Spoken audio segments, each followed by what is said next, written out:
Humility is something that we all struggle with, and so I thought it would be helpful to take time to really look at what humility is and what it isn't.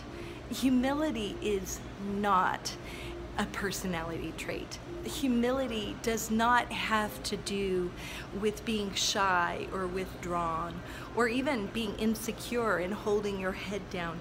No, Jesus is the glory and the lifter of our heads, and Jesus has called us to rise up. Humility is when you think of others before yourself. Humility is having a proper view of yourself, a proper view of God, a proper view of everyone that you're laying your life down for. And humility is rising up to the fullness of who you have been created to be in Christ. Humility is something that we all need to clothe ourselves with every day, to humble ourselves in the sight of God and allow God to be the one that lifts us up. And the opposite of that, pride, is something that every human being struggles with, or entitlement. Entitlement where you feel like you deserve something.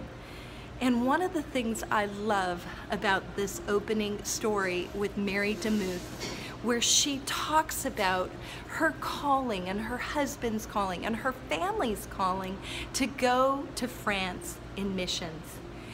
And in that choice to go and obey God, sometimes we have this false idea that things will turn out the way we expect.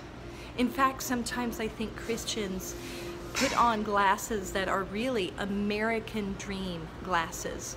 We have a view that if we obey God, then this will happen. But God is bigger than that. God cares more about our character development. He cares about what we're going to learn. He cares about developing within us the likeness of Christ. And what I love about this chapter is I know that every single one of us can relate.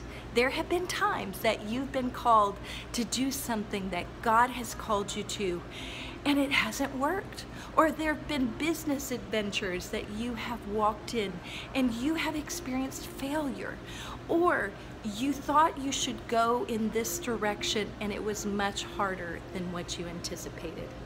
Be encouraged. The journey of faith is something that's just like that. When there is a delay in the answer of God in your life, all the seeds that you have sown may be accruing interest. So that as you walk with God, as you talk with God, as you humble yourself before the Lord, you obey Him, you surrender Him, the journey is about you and your relationship with God and you serving God. It is much bigger than what will happen here on earth. So be encouraged, and I hope in your sharing time that you will encourage one another to walk in humility.